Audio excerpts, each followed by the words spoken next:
cannot wear short. Ako, ayan.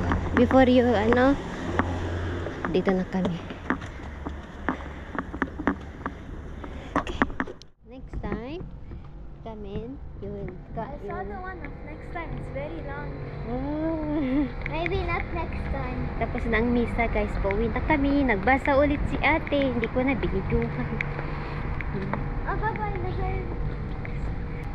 Daddy is there.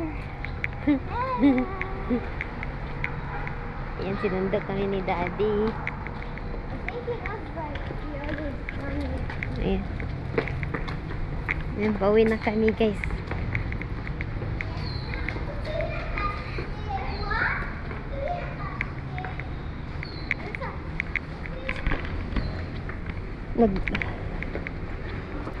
Ewan ko bakit kaya na itong siya.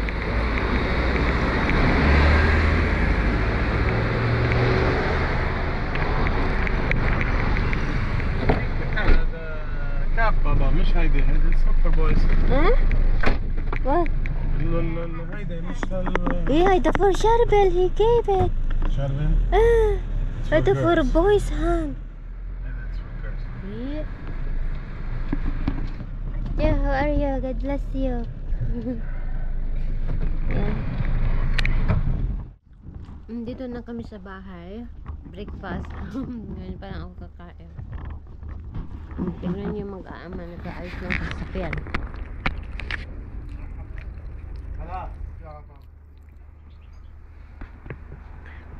Yung sasakyan ng ginagawa niya, okay. Ayaw niya atang ibenta. Ayaw niyang ibenta, guys. Kaya ayaw. Kain po tayo. Breakfast.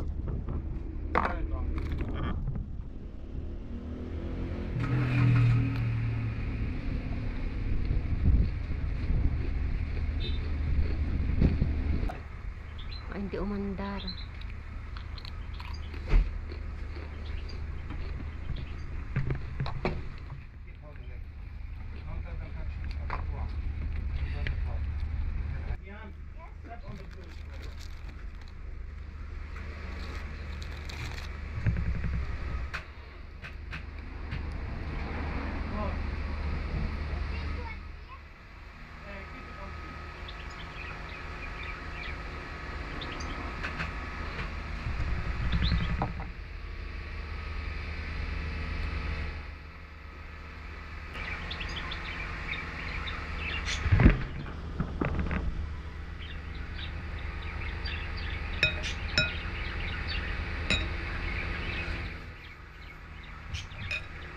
Mandar na.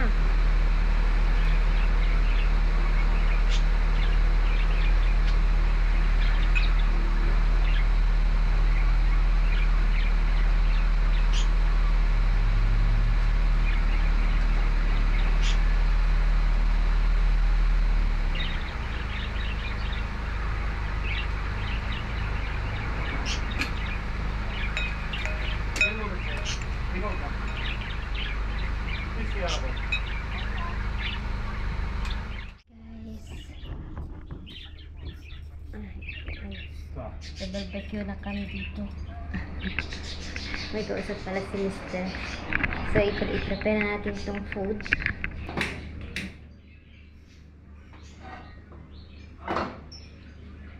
Nagtabuli din ako.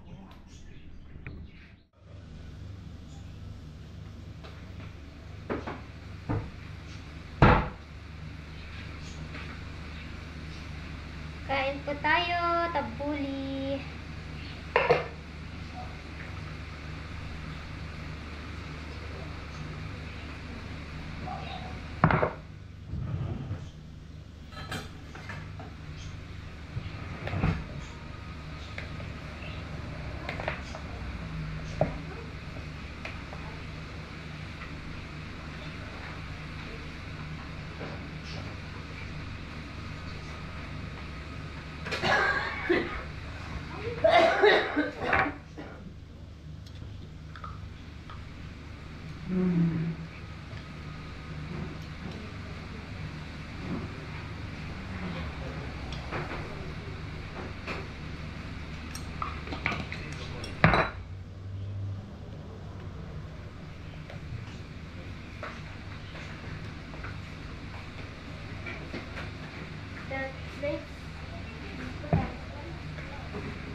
Ito ang tabule, salad ng mga Lebanese. Namimiss ito ni Mr. pag pupunta sa Pilipinas. Spoons are forks. Naalala ko nung pumunta sa Pilipinas, nagdala siya ng ganito, yung parsley. May parsley kasi sa atin kaso iba. Yeah, mafi na.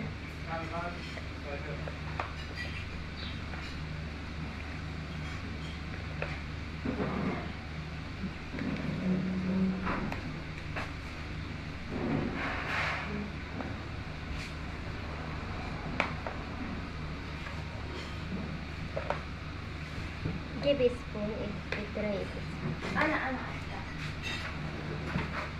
I'll get the ketchup. Mama, it's a spoon. Chops? Or hate the one? Ano ito? It's good. Have you hated the only ketchup? Yes, mama. ما في anymore. فيها بس not another.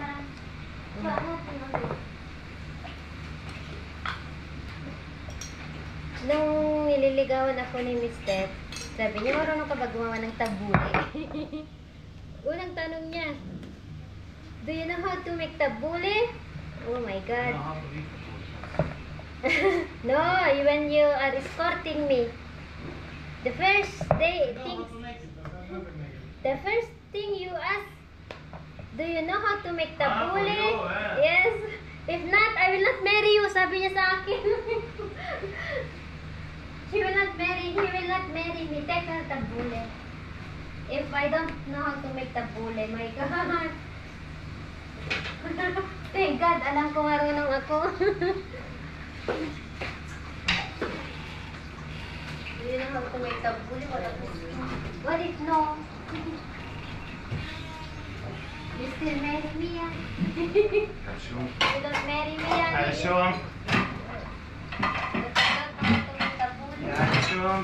إيد But the best daw ang tabuli ko. يلا شيل المحلة. The best ang tabuli ko. Sabi. Who wants to eat the bullet?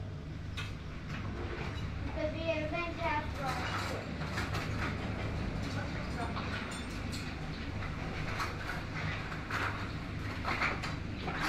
You want to eat the bullet, mommy?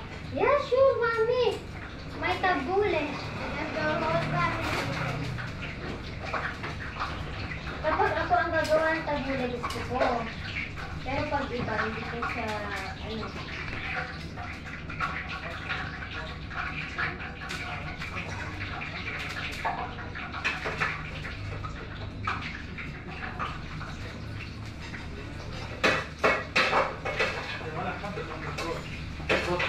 فوق ايديك.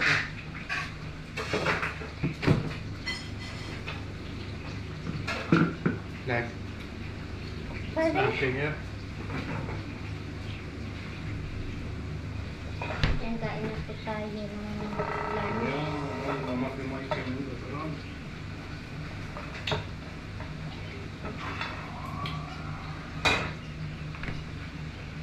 Who is drinking and not drinking?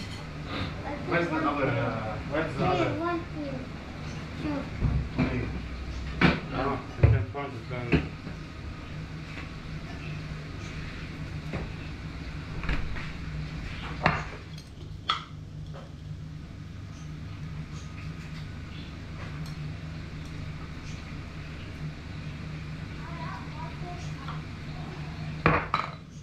Ayan, kain po tayo guys. That's it po. Is it good for small kids? Good? No.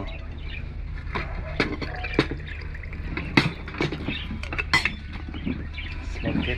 Yeah. No, like this.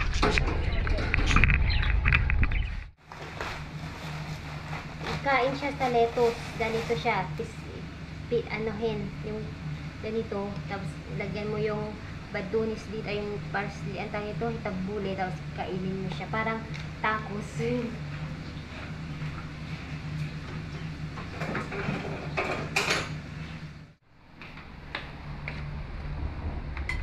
Ay, that is the ceiling. رورو على البحر. ايه كمان قريبة كلمة.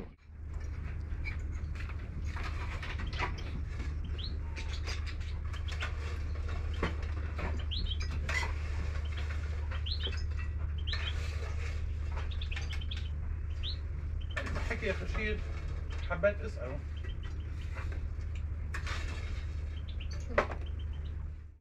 Kain po tayo, guys.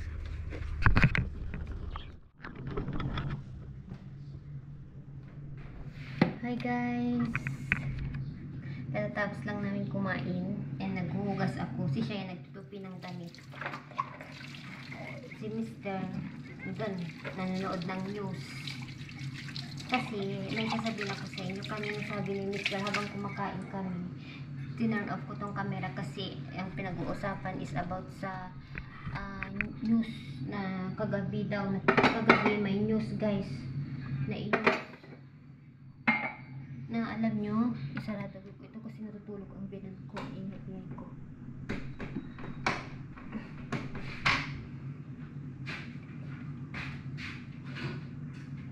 Alam nyo, yung ano daw sa Saudi, nag-declare daw siya na lahat daw ng Saudian citizen dito at saka yung Russia, basta mga foreigner, pinapalikas sa ang Lebanon, dito sa Lebanon, mga Saudian citizens. Tapos yung mga ibang, yung mga Russian, marami din kasing Russian dito guys. And ano pa yung sabi niya, mga Europe, kasi Switzerland ata yun, o Netherlands, mga ganun, na citizen. Yung nag-declare is sa Saudi. Sabi niya, yung mga Saudian citizen dapat lumikas daw, kailangan lumikas na sila. Parang may ano guys, may magaganap na gera, pero hindi alam kung anong araw or anong oras. Pero yun ang news ngayon na breaking news na nakita ni Mr. kaninang madaling araw, na ang Saudian ata is nagpapalikas sila, na umalis na sila dito sa bansa Lebanon, kasi yun parang may mangyayari na wag naman sana po. Yung sabi ni Mr. na pati Russian daw, Saudian, basta mga ibang foreign pinapalikas sila na umalis na sa Lebanon.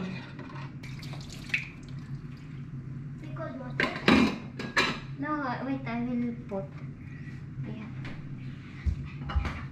Close, Mama Lana, I'm making noise here. I'm washing. Mommy is going to be fed. Then I will repeat. I just... So, yun guys. Ha? Alam nyo, late ako natutulog kasi iniisip ko ba, parang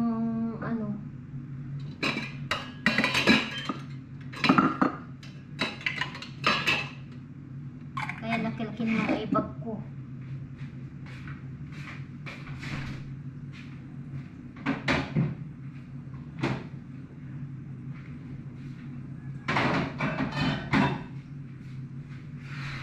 Ayan, tapusin ko lang dito and then mamaya ulit.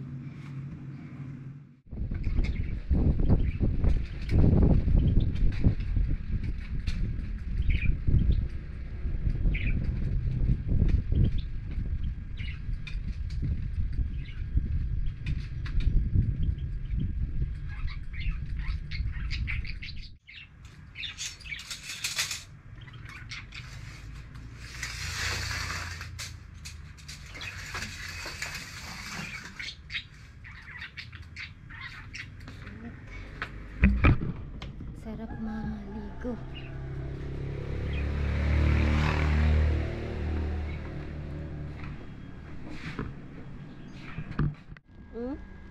La, mafi siya misa. Mafi siya misa. Dito ako sa garden ko. Katatapos lang namin nag-usap-usap. Dito ako mag-stay. Manghabil ako ng saluyot. God, protect us.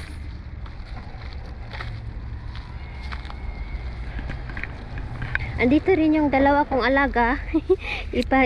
Ano natin sila. Dito na naman kami. May manguha tayo ng saluyot. Sige, kain.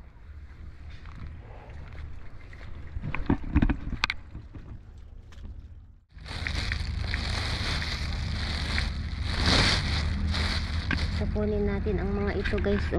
Ganito ako mag-harvest ng saluyot. Tinatanggal ko isa-isa yung mga dahon. Ganyan.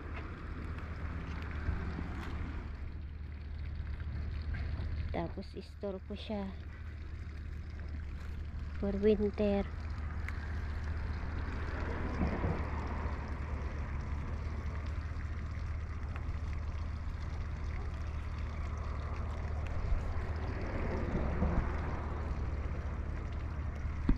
So yun na nga, di ba kanina medyo nagalit ako, and tong biyanan ko alam niya ata na nagalit ako kanina. Kumakain kami dahil ngayon tanong ni Mr. Hindi ko na napigilan yung sarili ko na ano ako, napahinto ako sa kain ba, kasi yung tanong ba naman ni Mr. na ano about sa pag-uwi sa Philippines. So kailangan ko daw mag-decision. Sabi ko kung iniisip mo ako, kung iniisip mo ang mga bata, tapos uuwi ako sa Pilipinas, and paano kung andun ako and then may mangyayari dito, sa tingin mo maging okay ako? Ganun, dun ang usapan namin kanina. Umalis na ako kasi mag-harvest ako ng ano. Kaya sabi ng biyanan ko, hayaan mo na siya, huwag mo siyang, sabi na niya sa kanina, yun na yung sabi niya na Arabic, God be with us. Allah ay God bless us, sabi ng biyanan ko. Yun lang yung sabi niya. And medyo nalungkot naman si Mr. kasi alam niya na nagtatampo ako. Kasi yung mga guys, yung tawag dito, pag desisyonan ka ba na ganito ang sitwasyon, sa totoo lang gusto ko talaga na uwi kami. Kasama ko ang mga anak ko lang, ayaw kong umuwi. Pati mga magulang ko guys, hindi sila pabor na uuwi ako mag-isa. Better na daw na hindi ako uuwi kasi mas importante din sa kanila ang mga bata. Uwi ka kung kasama mo ang mga bata, huwag mong iwan ang mga bata, sabi ng tatay ko, ng nanay ko, mag-stay ka dyan, huwag mo kaming alalahanin, sabi ng tatay ko. Basta na i-check natin ang mga alaga natin. Ayan, kumakain sila. Ayan ko lang. Nung tayo dito. Alam nyo guys, hindi sa nakikialam si George, hindi siya yung nagde-decision. I-clear ko lang ha, kasi kawawa naman si George. Si George, tinutulungan niya si Mr. Kung alam nyo lang, tinutulungan niya na maghanap ng trabaho. Hindi siya nagde-decision sa family namin. Kaya lang yung decision kasi ni Mr. inopen niya lang sa kanya na ganito, na gusto na uuwi kami ganyan. And then yung araw kasi na yun, nandito siya, and then yun, nag-open lang si George, yung parang nag-offer lang din naman siya na, oh why not, bakit di nyo subukan, ganon. So hindi siya nagde-decision guys. In fact, tumutulong siya. So, naintindihan ko naman kung ang decision niya is ano, yung ganon, yung gusto niya na ano, why not, itry natin, sabi niya. So, sa ano, naintindihan ko naman, wag yung husgahan si George kasi napakabuting tao yan. Hindi po siya masama. Kaibigan, totoong kaibigan siya. Wala po siyang balak guys. Nag-ano lang siya kasi inopen ni Mr. sa kanya, and so nag-ano din siya, nagbigay din ng opinion ba na why not hindi subukan. And sabi nga niya na ano na kayo, na bankrupt kayo ng ilang beses, and hindi nyo pinagkatiwala nyo iyon sa ibang tao, and yung mismo ikaw na ang mag-manage, baka mag-work, sabi niya. So nagbibigay lang siya, nag-guide lang siya sa amin. So kasabi yun na nga, sabi niya kailangan isa sa inyo ang mag-sacrifice. So ganun guys, hindi siya masamang tao si George. Huwag niyo siyang ihusgahan. And yun na nga, i-guide niya. Yung parang, nagbigay din lang siya ng opinion. Hello, uwi na kami.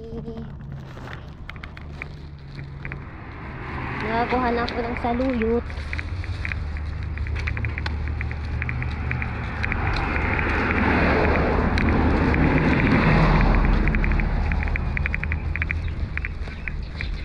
Han! Wala ka return na kayo ka. Na-dry ko na. Pahanginan ko lang and then ilagay ko sa plastic. Yes. Si Mr. ang vlog ko. Nagbabasa din siya ng comments.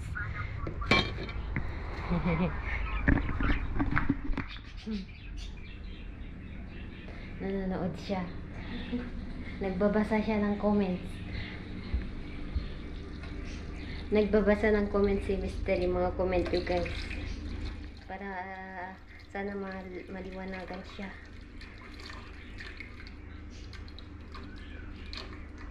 Ay, hindi bakla si George. Alaka yung kung ano-ano. Vlog naman. Huwag yung i-judge si George. Kahit kawawa naman si George. Na i-judge siya.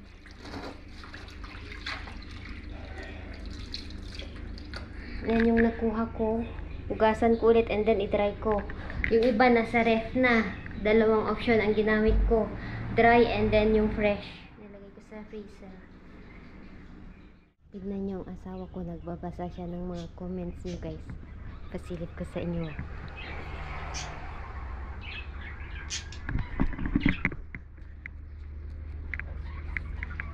Ay, ang init ng panahon. Daming bunga ng lemon ko guys. Oh.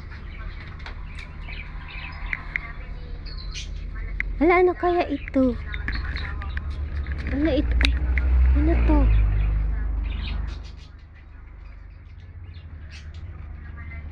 Katakot naman. Ano kaya yan?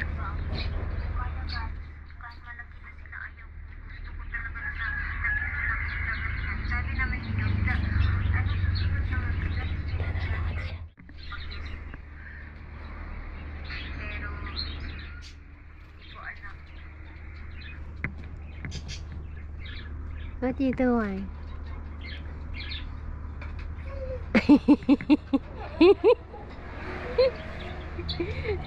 Smile siya. What are you doing? What's that? Ay, nako. Smile siya.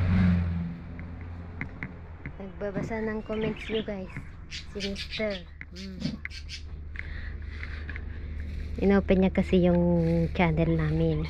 Nabasa siya. Nagbabasa ng comment. Yun ang ano niya. Nagbabasa minsan. Basa niya yung mga comment nyo. Nag-smile lang siya. Ay, nako. Mag-smile ulit ako.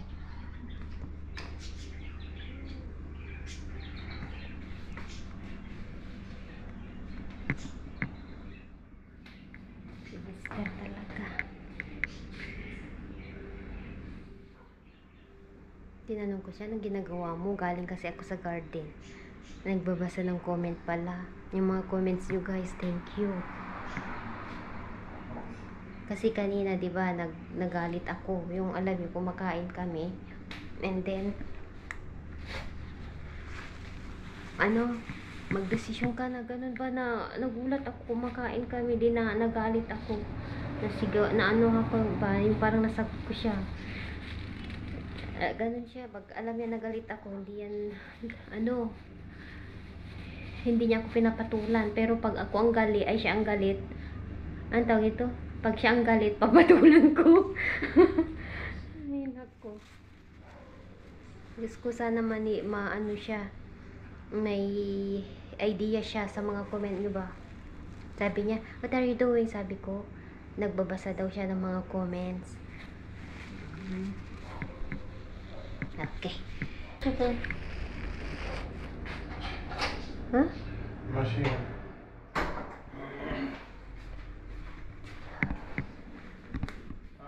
على الديجونتور. What do you mean?